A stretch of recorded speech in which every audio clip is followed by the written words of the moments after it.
The update just dropped and we know so much more today than we did just a few hours ago. We know the 4 new characters. We have an Ultron killer on the squad right now. And one of the hardest to update characters is no longer crappy. So if you're ready to hear all about it, guys, you know what to do. Let's go smash it! ValleyFlyin.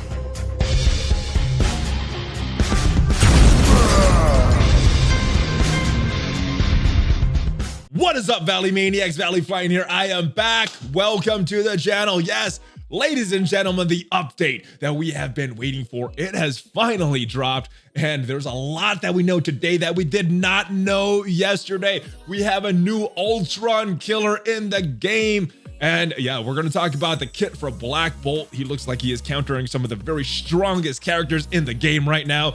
We're definitely going to talk about the reworks to Ultimus because he was one of the worst characters in the game and just got a little better just a few hours ago. We also know the rest of the characters coming this update. We knew about Heimdall, we knew about Sif, the other 2 were up in the air. It looks like it will be Black Bolt. He is included in this update in these 4 characters, as well as YoYo. Yes, so some Inhuman synergy, some shield synergy, looking like a very fun character, the protector of that team. So looking like a very fun update. Let's go to the dev notes first. Let's go talk about that, and then we'll go talk about some of these individual changes and some of these individual characters that are looking so exciting. Just a quick reminder, guys, I am playing on BlueStacks, so good stuff, and it supports the channel and is totally free for you. Let's go into the dev notes though. So here we see the picture of the characters: Black Bolt, YoYo right here, Sif, Heimdall, and I'm always happy when there's new characters added to the game. Now, some of the economy is not as good when all these characters are added so quickly, but I do like these new characters added to the game. So any new characters, I am pretty much happy. Now, some of the bug fixes. Let's talk about some of these first because these are some very small but important changes to the game. Not as exciting as these new characters and these new character kits, but they are pretty important. So the 4 new characters, just to reiterate: Heimdall, Sif, Black Bolt, and YoYo coming this update. There is a poor connectivity indicator, so if you have a bad connection, I guess it will give you some indication of that so the game doesn't just crash on you. Good stuff.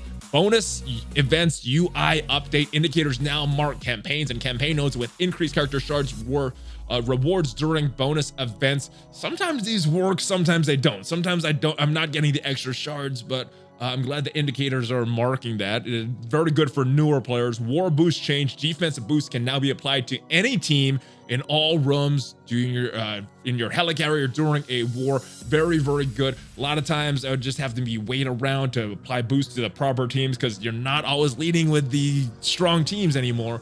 But as you're able to go on to some of the back end teams and apply those boosts, I'm not waiting around. I like this change. Equip all button. It is about time, Foxnex. Jeez, that was a change that was long overdue. And a store tab UI for easier identification and use. Honestly, guys, I'm not a fan of the new icons because they are new. I've kind of gotten used to the old ones, but maybe for newer players seeing these for the first time, it won't be as bad and probably be easier, maybe. But yeah, that is the big things that are happening. Advanced options, raid key generation time. Now you can change your time for generating raid keys to +8 UTC. Now, we saw something in the data mine about changing your time. I was assuming that this was more related to your times that you collect your rewards, things like that. I know they do that in other games to kind of account for the daylight saving time changeover. I was hoping that is what we saw in the data mines, and it still might be, but it looks like right now you're able to change the time that you're generating raid keys. Multiple orb opening allows you to open 10 orbs at once from the main store. I think for someone like myself that does these orb opening videos and saves up a bunch, this is very good. So most of the things I'm seeing so far, very happy with. Bug fixes. This is always important because there's always a lot of bugs in the game. And I think with a game this complicated, there's going to be a lot of bugs. So they're addressing it. Good stuff. Summon minions from a Red Skull clone have the correct ability icons. So when people were cloning the Red Skull that's in the game right now with Mr. Sinister, not all of the abilities had icons there. So this looks like it is fixed. So maybe Red Skull coming soon. I don't know, guys. Let me know in the comments what you think. Human Torch's animation was missing when he attacks an ally. It is now fixed. Ultron no longer sometimes loses a health point at the end of a raid battle. So annoying when you work so hard to keep him at the full health, so he can revive in that next battle, but he loses a point. Super annoying. Fix missing text in Invisible Woman's Bending Light, level 7 description. Good stuff. And this is an important one. Ghost Rider's passive, Spirit of Vengeance, now correctly attacks his attacker when eliminated by a bonus attack. I hope that the rest of his passive and the rest of the passive for the Supernatural were also fixed in this update. There were some mention of them being fixed, but not mentioned in these dev notes. So hopefully that is something addressed and was now written on this. Let's talk about some of these minor updates first, and then we'll get back to Ultimus because it is a pretty big one, guys. Korath got a little bit of an update to his special. This attack now gains 750% extra focus for the attack. Good stuff. I haven't really seen a problem with this attack sticking, but I'm glad they're giving him extra focus for this. It just helps it stick more for that taunt that Korath applies. Kree Cyborg passive integrated system. On turn, now copy all positive effects from an ally Ultimus to this character. Oh my goodness. Ultimus stealing buffs from the enemies and Kree Cyborg taking it with him. So nice stuff. And Greg, he got a little update as well. On death, changing speed bar of all enemies by 10%, which means it's going to roll back turn meter by negative 10%. As if Greg and Hela and the Asgardians weren't strong enough already. They just got a little stronger. So let's go ahead and talk about Ultimus because he got his much deserved rework. This was rumored to be happening about 11 months ago. So when Kree finally got their rework, Ultimus was supposed to be getting his at that same time. Same with Korath. For some reason or another, he did not. So much overdue, but glad it finally happened because he is a very hard to obtain character.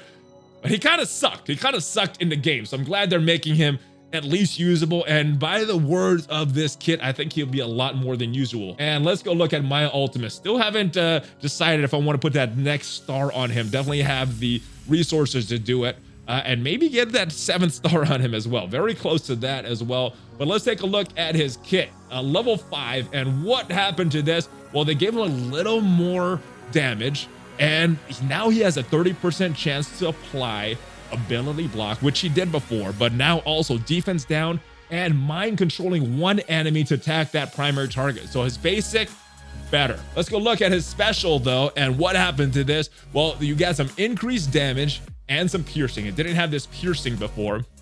You're going to transfer all positive effects, including excluding stealth and taunt, to Ultimus. This is where that Kree Cyborg passive came in. Now, what did it do before? It would just attack the primary target and adjacent target, and a 50% chance to clear one positive effect from the primary target. Now, a lot better, a lot better.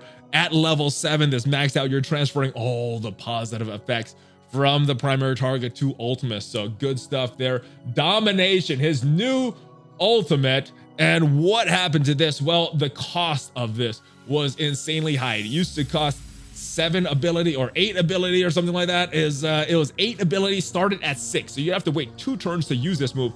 It is now available on turn 1. And this was a good move before. It is still a good move, especially against tanks that have taunt, because he's going to gain offense up for that. So main thing that happened right here was just changing the cooldowns of this ability. All right, now let's talk about his passive, because it was pretty sad before. All it did was give him a little extra block chance, gave a little extra speed whenever there was a kill. Right now it does so much. We're looking at level 3, but yeah, it does so much more. You're getting a lot of extra block chance. You're still getting that block chance and extra block chance per Kree minion ally. So much enemy taunt. You're changing the speed bar by 30% when this is maxed out. So good stuff there. You're getting that block chance, your 20% block chance plus 10% block chance per non-minion Kree ally. Non-minion Kree allies gain 20% block chance, gaining extra health. Non-minion Kree allies also gaining that extra health. So kind of that leadership of that Kree that they needed if you don't have Ronin. So you pretty much can make 2 Kree teams, one with Ronin, one with Ultimus, or you could go double whammy and combine them all and just have some killer Kree team. But Kree just got a lot better. So nice addition to his kit, nice rework. Definitely want to try them out before I give my final thoughts, but initially I think they're looking good. But let's go talk about our new characters. Our new characters, they are in the game right now. If you just go all the way down to your roster, you will see them. Let's take a look at some of our new characters here. Black Bolt first, and then we'll go to Yo-Yo. Both of them look pretty good. Now, we knew that Black Bolt is not going to allow a character to revive, but we didn't know the rest of his kit. So let's check it out here, guys. Royal Strike. This is his basic ability. Does some damage, and it's going to clear 2 positive effects from the primary target if they have slow on them. So good stuff. It has a chance to flip them as well. This is a nice looking basic, but that's not really where he gets crazy. He has a nice looking special as well. Attacking the primary target, it is pretty much just damage, but it is unavoidable. So a lot of damage here, and these damage, they ramp up a lot on level 5, 6, and 7. A lot of damage with their Sonic Scream. This is his big attack. It is a big AoE attack. A lot of damage here. All right, now let's take a look at Black Bolt's passive, because this is where he really shines, and this is where he really turns into that Ultron killing beast. Oh my goodness. All right, so characters killed by Black Bolt cannot be revived. We knew that last week. When an enemy drops below 25% health, attack that enemy for 100% damage. That's really gonna make this passive of his not reviving very, very good. Drop below 50% health, he will get attacked. This attack does ramp up based on these levels. If that enemy is a villain tech Ultron, attack that enemy for 200% damage instead, and this goes up based on what level you have this passive at. Gain 20% resistance. Inhuman allies gain 20% resistance as well.